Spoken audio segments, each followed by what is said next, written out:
요즘에는 스트레스 안 받는 사람이 없죠. 많은 분들이 스트레스 때문에 화를 이기지 못하고 이 안에 가득가득 담아 놓다가 큰일 치르기도 하고 그렇습니다.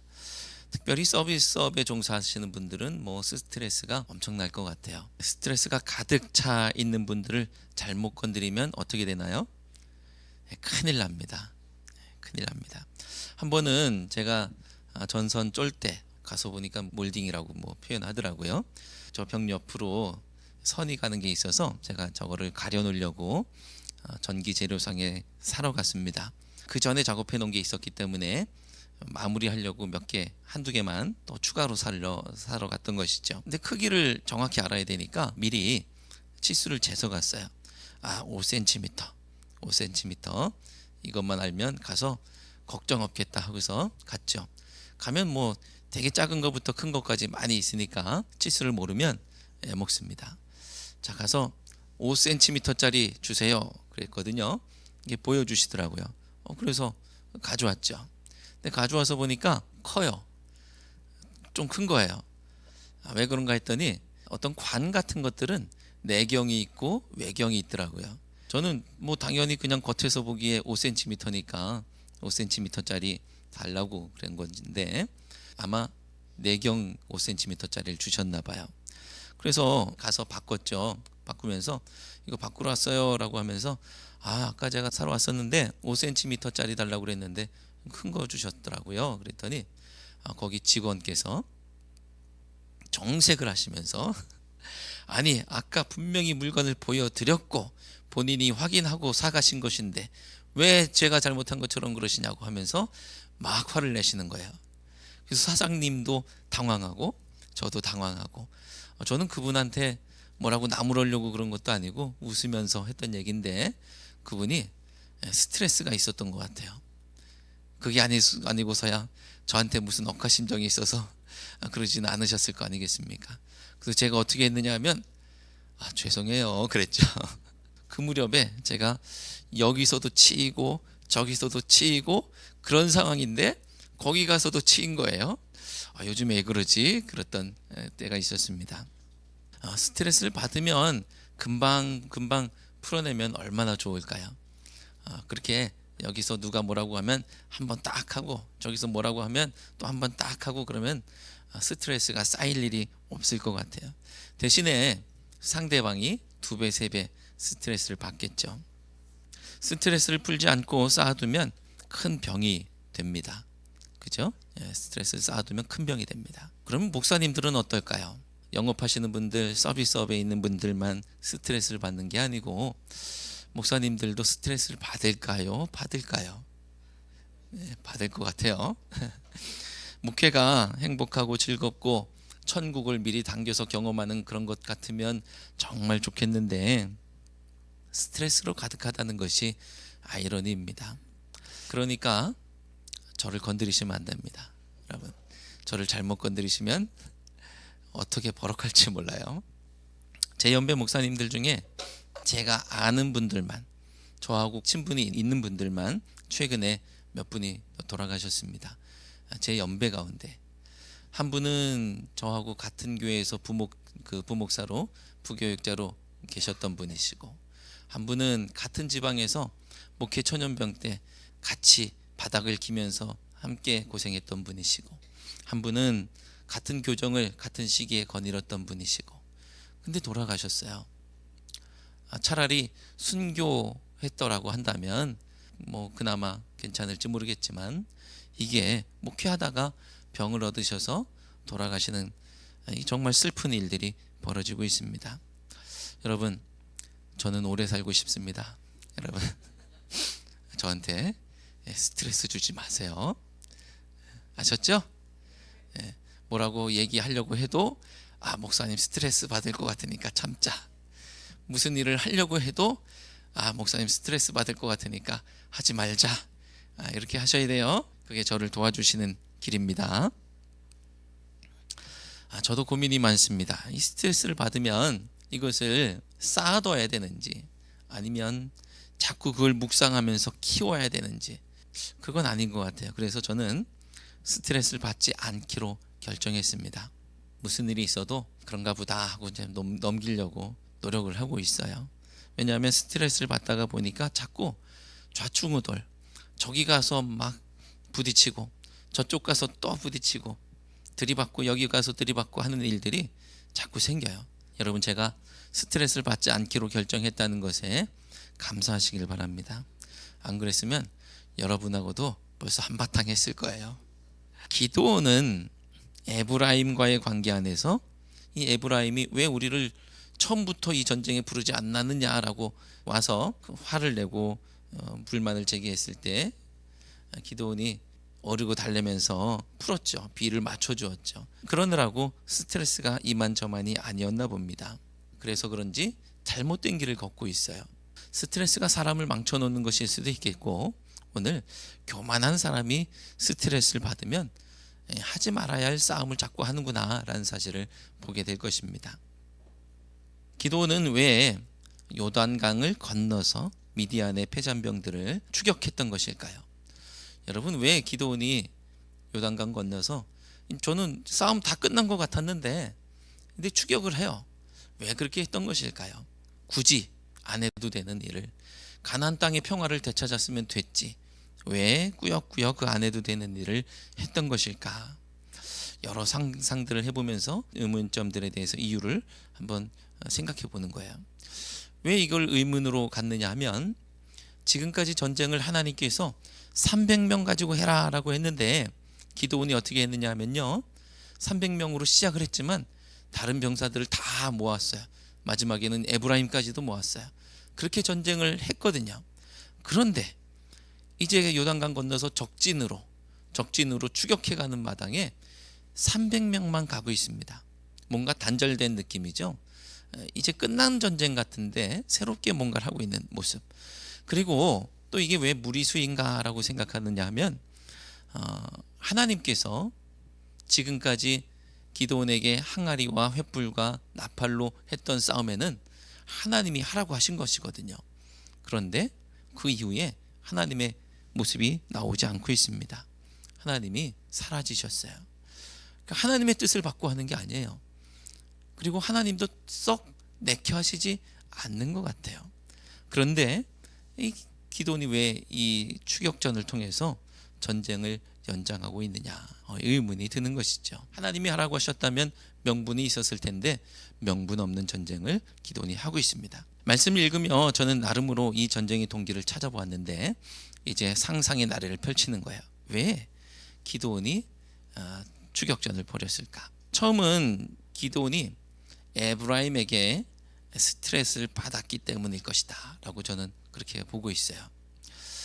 지난 시간 뒤늦게 전쟁에 동원된 에브라임 지파가 기드온에게 불같이 화를 내면서 따졌을 때 리더된 입장에서 기드온이 어르고 달래고 잘 무마했습니다.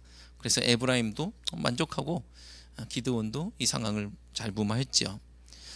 사실 이렇게 리더로서 그 모든 상황들을 마무리한다는 것은 스트레스 받는 일이고 괴로운 일입니다. 에브라임이 기드온을 혼낼만 해서 혼냈다고 한다면 기드온이 뭐 스트레스 받을 필요가 없겠죠. 하지만 혼날 일도 아니었던 거예요. 자, 게다가 이 미디안 전쟁에서 정말 중요한 공로를 누가 세웠느냐 하면 에브라임 지파가 세웠습니다. 에브라임 지파가 세운 공로가 뭐예요? 오렙과 스앱이라는 방백을 잡았어요. 에브라임이 전쟁에서 중요한 공로를 세웠습니다. 그래서 기드온이 에브라임을 어르고 달랠 때에 야, 너희들 공로가 나보다 더 커 라고 하면서 달랬거든요. 어떻게 보면 전쟁을 준비하고 지휘하고 치렀던 사람은 기드온이잖아요. 하나님이 기드온을 부르셨고 기드온이 준비하고 기드온이 속을 끓이면서 이거 어떻게 하지 하면서 전쟁을 치렀단 말이에요. 그런데 전쟁의 공로가 자기가 아닌 에브라임에게 가버렸어요. 속이 쓰려야 안 쓰려요? 기드온의 속이 쓰릴 거예요. 내가 만들어 나간 전쟁인데 왜 모든 공로의 마지막에 공로가 에브라임에게 갔느냐라고 하면서 스트레스를 받았습니다. 자, 이렇게 전쟁이 끝나버리면 돼요, 안 돼요? 기드온 입장에서 내가 공로를 세우지 못하고 에브라임이 공로를 세우고서 전쟁이 끝나버리면 이건 큰 스트레스가 되는 것입니다. 그래서 기드온이 추격전을 하는 거예요. 미디안의 여러 방백 중 한 명이 아니고요, 더 높은 고위직, 오늘 말씀의 왕이라고 하는 세바와 살무나 정도 되는 그 왕을 잡으러 출격하는 것입니다. 그래야 기드온은 에브라임의 공적을 훨씬 뛰어넘는 명실상부한 이 전쟁의 주인공이 되는 것이기 때문이죠. 하나님의 전쟁을 자기의 전쟁으로 가져왔었잖아요. 하나님의 영광, 하나님의 이름이 더 높아지는 전쟁이 아니고 중간에 뭐라 그랬어요? 기드온을 위하라, 그렇게까지 했잖아요. 기드온의 칼이다 라고까지 하면서 하나님의 전쟁의 영광을 자기의 전쟁으로 가져왔는데 한순간에 에브라임의 전쟁으로 빼앗겨 버렸어요. 그랬으니 이제 다시 자기의 전쟁으로 되찾아와야 할 필요가 있었던 것입니다. 스트레스 받고 공적도 빼앗긴 상황에서 기드온은 추격전을 시작합니다. 그런데 또 스트레스를 받게 한 사람들이 있었죠. 숫곳과 분우엘 사람들이 왔습니다. 동족이었던 숫곳과 분우엘 사람들이 굶주리고 기진한 기드온의 군사들에게 먹을 것을 주지 않습니다. 세바와 살무나가 아직 건재하기 때문에 도와주었다가는 그들의 목숨이 위태로울 수 있었겠죠. 그러니 기드온 입장에서는 위에서는 에브라임에게 치이고 강력한 힘을 가지고 있는 가장 큰 지파, 거기에 치이고 아래에서는 숫곳과 분우엘 사람들에게 인정받지 못하는 끼인 신세가 됐다고 느끼기에 충분했던 것이죠. 자, 여기까지가 제가 지난주까지 살펴본 말씀 내용으로 스트레스라는 상상력으로 재해석한 이야기입니다.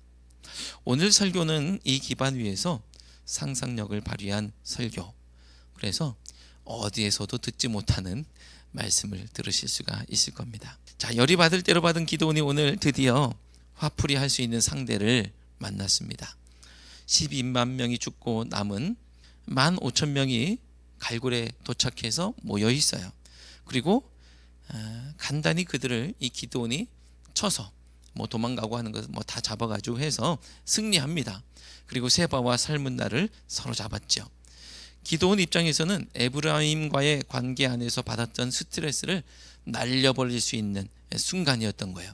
에브라임한테 내가 스트레스 받았는데 안 되겠다, 미디안 사람들 쫓아가서 칼부림하면서 스트레스나 풀자, 플러스 공적도 세우자 해서 스트레스 풀었을 겁니다. 하지만 또 한 가지 스트레스, 숫곳과 분우엘 사람들에게 복수할 일이 남았습니다. 지난 시간 저주를 퍼부었던 대로 그들에게 복수를 하죠. 그리고 완벽하게 복수하기 위해서 숫곳 소년을 잡아서 신문하고 숫곳의 방백들과 장로들의 명단을 확보해서 77명의 살생부를 작성합니다. 그렇게 기드온은 숫곳 사람들을 징벌했다고 합니다. 16절 말씀을 함께 읽겠습니다. 그 성읍의 장로들을 붙잡아 들가시와 찔레로 숫곳 사람들을 징벌하고. 아멘.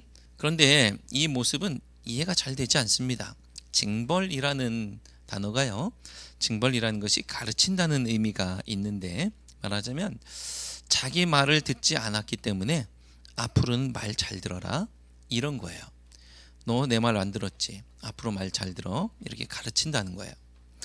아니, 도대체 기드온이 무엇이기에 백성들이 고분고분 말을 잘 들어야 되느냐라는 겁니다. 그들을 판단하셔도 하나님이 하실 것이고 그들을 벌 주셔도 하나님이 하실 것인데 300명의 군대로 모집된 그 300명의 기드온의 예하에 있는 그런 병사들도 아니고 그의 지휘를 받아야 될 사람들도 아니고 왜 그들을 억압하느냐라는 것이죠. 여기에서 우리는 기드온이 이미 다른 백성들과 자신을 다른 위치에 놓고 있다라는 것을 보게 되는 것입니다. 슬슬 왕이라는 이름이 등장하게 되는 거예요. 오늘 말씀에 왕 이런 것은 없지만 기드온이 지금 왕으로 스스로를 생각하고 있는 것 아닌가라는 것입니다. 사사 시대는 아직 왕이 없었던 시대이죠. 하나님이 왕을 주시지 않은 이유는 하나님께서 친히 왕이 되시기 위함이에요. 사람 왕 말고 내가 너희들의 왕이야 라고 하나님께서 통치하시기 위해서 왕을 주시지 않는 겁니다. 그런데 사사 기드온에 이르러서 기드온이 마치 왕처럼 군림하기 시작하고 있다는 것을 조금씩 눈치챌 수가 있게 됩니다. 자, 그런데 하나님은 왕이라는 제도에 대해서 후에 상당히 부정적인 이야기를 해 주시는데, 왕을 세우면 왕을 섬기다가 볼일 다 본다라는 거예요. 쉽게 말하면 이것을 신학적으로는 멜렉이 몰렉으로 경험된다라는 말로 정리하게 되는데, 멜렉이라는 것은 히브리어로 이 왕이라는 의미입니다. 왕입니다. 하지만 비슷한 발음인 몰렉, 이 원래 히브리어에는 모음이 없었기 때문에 자음만 표시했단 말이에요. 그래서 멜렉과 같은 모양이에요. 몰렉이라는 단어도 멜렉이라는 단어하고 똑같이 생겼습니다. 근데 맥락 속에서 멜렉으로 읽고 몰렉으로 읽는 거예요. 몰렉은 자기 백성들을 잡아먹는 이방의 신 이름입니다. 몰렉을 섬기면 자기 자녀들을 불 가운데 지나게 하는 거예요. 인신제사를 드리게 되는 그런 게 몰렉 신입니다. 그런데 이스라엘에게 왕은 바로 몰렉과 같은 존재로 경험될 것이라는 거예요. 멜렉이라는 왕이 몰렉과 같이 경험될 거다라고 말하는 것이거든요. 그런데 지금 왕을 세우지도 않은 사사기의 한복판에서 최소한 숫곳과 분엘 사람들에게 기드온은 몰렉으로 경험되고 있습니다. 기드온은 후에 스스로 왕이라 불리는 것을 거절했는지는 몰라도 실제로는 하나님께서 거부하시는 왕의 자리에 올라 있는 것이죠. 그도 그럴 것이 세바와 살문나를 처형하는 이야기를 보면 이 얘기는 더욱 강화되는데요. 기드온에게 사로잡힌 미디안의 왕 세바와 살문나는 전장에서 처형된 것이 아니고요, 기드온의 본거지로 압송되어 포로로 잡혀왔습니다. 그 이유 중에 하나는 숫곳과 분엘 사람들에게 보여줘야 되거든요. 야, 세바와 살문나가 네 손 안에 있다는 것이냐라고 비아냥거렸던 사람들에게 내 손 안에 있다라고 보여주기 위해서 전장에서 죽이지 않고 포로로 데려가는 거였어요. 자, 그렇게 포로로 잡혀간 세바와 살문나를 기드온이 신문을 합니다. 그랬더니 그들이 다볼에서 죽인 자들에 대해서 뭐라고 말하느냐 하면 18절 말씀을 함께 읽겠습니다. 이에 그가 세바와 살문나에게 말하되 너희가 다볼에서 죽인 자들은 어떠한 사람들이더냐 하니 대답하되 그들이 너와 같아서 하나와 같이 왕자들의 모습과 같더라 하니라. 아멘. 이어지는 19절에서 기드온의 말을 들어보면 이 사람들이 자기와 어머니가 같은 자기의 형제들이에요. 그러니까 그냥 딴 사람 죽였어요 라고 말했으면 기드온의 마음에 화가 안 날 수도 있었을 거예요. 좀 그렇게 좀 차원이 다른 상황이 됐겠죠. 하지만 자기의 형제, 그 중에서도 어머니가 같은 형제들을 죽였다고 하니까 막 분노가 치밀어 오르는 겁니다. 복수하고 싶은 마음이 들겠죠. 자, 그래서 기드온이 아직 소년인 자기의 맏아들 여델에게 그들을 죽이라고 합니다. 하지만 여델은 아직 어려서 두려운 나머지 칼을 빼지 못해요. 어쩔 수 없이 결국은 기드온이 세바와 살문나를 처단하게 되죠. 자, 이야기 속에서도 기드온의 형제들, 그들이 왕자와 같았다라는 말이